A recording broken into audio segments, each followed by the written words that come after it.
There are moments that redefine everything you thought you knew about yourself.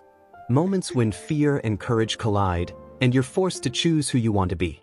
This is one of those moments. The forest was darker than usual that afternoon. Storm clouds were rolling in, heavy and threatening, turning the sky an ominous shade of gray. The wind had picked up, carrying with it that electric smell that comes right before the rain. And somewhere in that growing chaos, barely audible above the rustling leaves and distant thunder, there was a sound that didn't belong.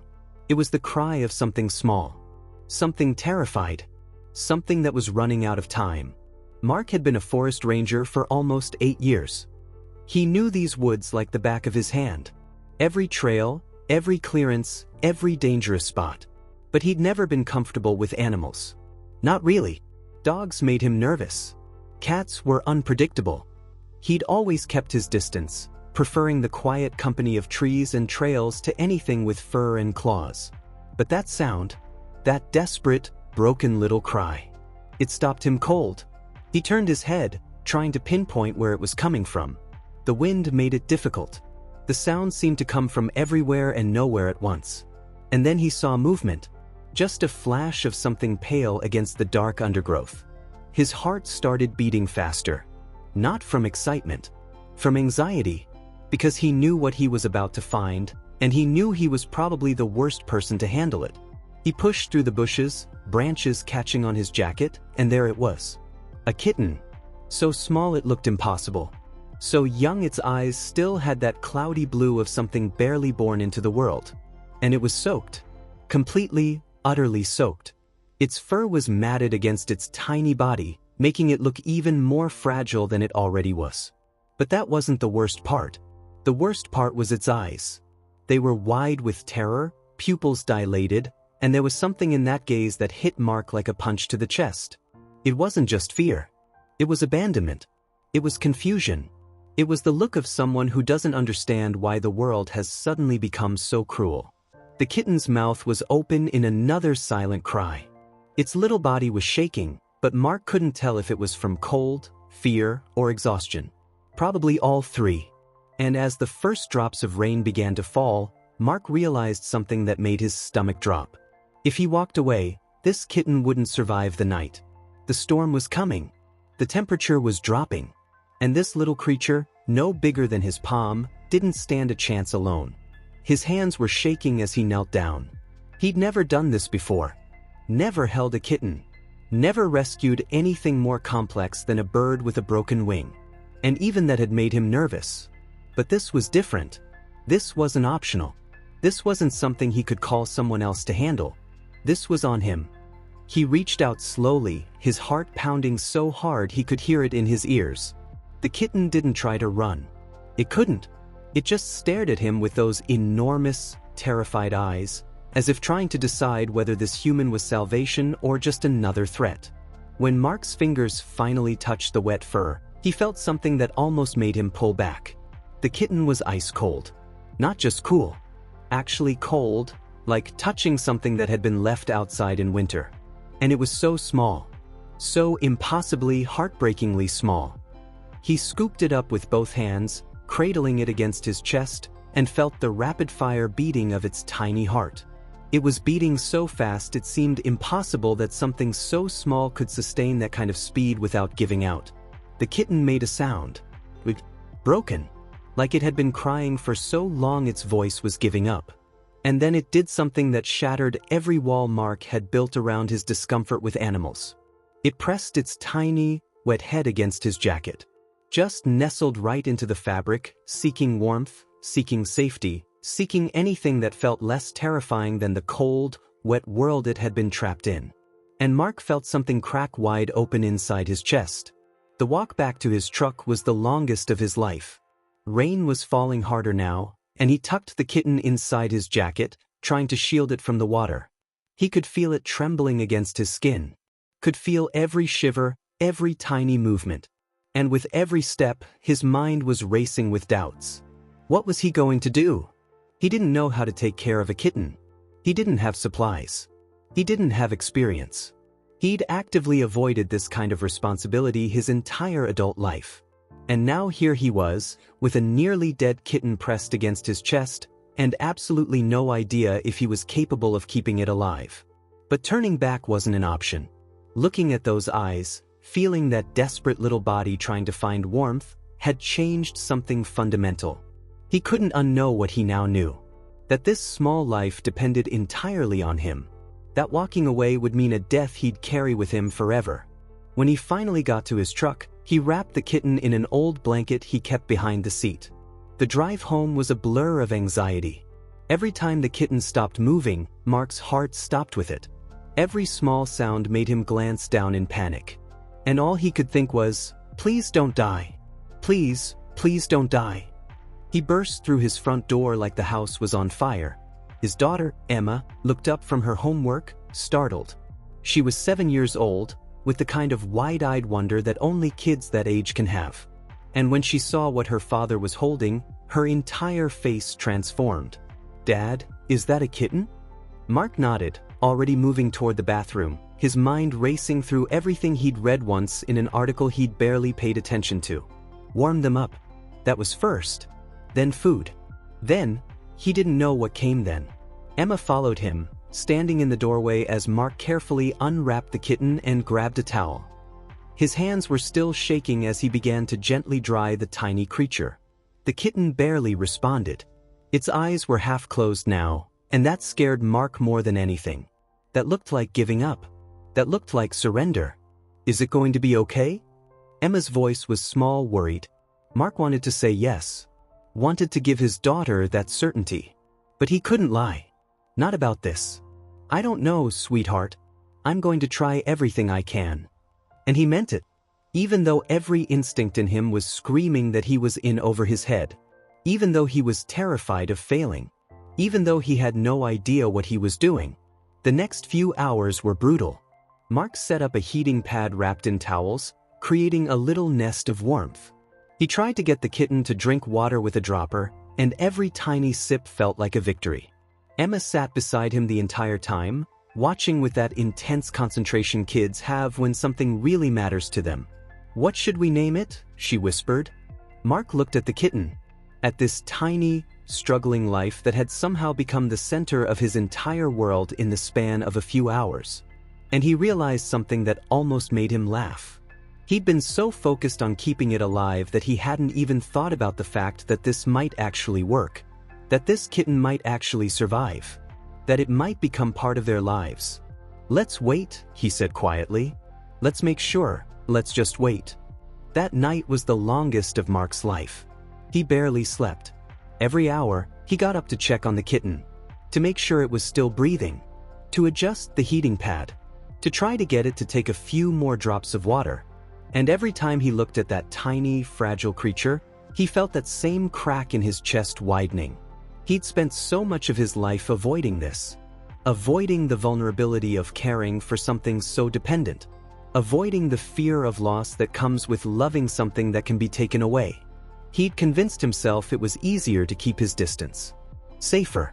But now, in the quiet darkness of his home, watching this kitten fight for every breath, Mark realized something profound. Safety wasn't living. Safety was just existing. And maybe that wasn't enough. By the second day, something shifted. The kitten's eyes seemed a little clearer. It was still weak, still fragile, but there was something different. A spark. A tiny indication that it was choosing to fight. Emma was ecstatic. She wanted to hold it, but Mark made her wait. "It needs to get stronger first," he explained, even as his heart melted at her disappointed face. But she understood. She sat by the little nest every morning before school and every evening after, talking softly to the kitten, telling it stories about her day, promising it that everything would be okay. And slowly, impossibly, the kitten began to respond. On the third day, it lifted its head when Emma came home from school. On the fourth day, it attempted a weak meow when Mark came to feed it. And on the fifth day, something miraculous happened. Mark was in the kitchen making coffee when he heard Emma gasp from the living room. He dropped everything and ran, his heart in his throat, expecting the worst. But when he got there, Emma was smiling so wide it looked like her face might split. "Dad, look!" The kitten was standing. Wobbly. unsteady, like a newborn learning to use its legs for the first time. But it was standing. And more than that, it was looking directly at Emma with eyes that were no longer clouded with fear and exhaustion. They were bright, curious, alive. Mark felt his eyes burn with tears he didn't bother to hide, because he was witnessing something he'd never thought possible. Not just the kitten's recovery, but his own transformation. He'd done this, despite his fear, despite his inexperience, despite every doubt that told him he wasn't capable. He'd saved a life. The weeks that followed were filled with small miracles. The kitten grew stronger every day. Its personality began to emerge. It was playful, curious, affectionate in a way that still surprised Mark every single time. It would curl up on Emma's lap while she did homework. It would follow Mark around the house, tiny paws padding softly behind him wherever he went. And Mark, who'd spent his whole life keeping animals at arm's length, found himself utterly, completely in love. Emma named the kitten Storm, because that's when they found each other, during the storm. And it was perfect, because that storm had changed everything. But the most beautiful part wasn't just Storm's recovery. It was what Mark watched happen between his daughter and the kitten. Emma had always been a gentle kid, but there was something about the way she cared for Storm that went beyond gentle. It was devotion. It was the kind of pure, uncomplicated love that only kids and animals seem capable of. She would spend hours playing with Storm, laughing as the tiny kitten chased a string or pounced on her toes. She learned to be patient when Storm was tired. She learned to be observant, noticing when Storm needed food or water or just wanted attention. And Mark watched his daughter learn one of life's most important lessons. That love requires showing up. Even when it's hard. Even when you're tired. Even when it would be easier to do something else. Love means being present. And Storm loved her right back. That kitten, who'd been so terrified and alone in the forest, now had a person. Someone who was entirely hers. Someone who would sit on the floor for hours just to be near her. Someone whose face lit up every single time she walked into a room. Mark would watch them together and feel something he couldn't quite name. Relief. And something deeper. Gratitude. Gratitude that he'd been in that forest that day. Gratitude that he'd heard that cry above the wind. Gratitude that he'd pushed past his fear and done the hard thing. Because he realized now what a gift it had been. Not just for Storm, but for Emma. And for himself. Months passed. Storm grew into a beautiful cat, though she'd always be small. The vet said she'd probably always carry the effects of those early days of starvation and exposure. But you'd never know it to watch her play. To see her chase sunbeams across the living room floor. To hear her purr like a tiny motor every time Emma held her. One Saturday morning, Mark took Emma back to the spot where he'd found Storm. She'd asked to see it. Wanted to understand where her best friend had come from. And as they stood there, in that clearing that had looked so desperate and hopeless that day, Emma asked him a question. "Dad, were you scared? When you found her?"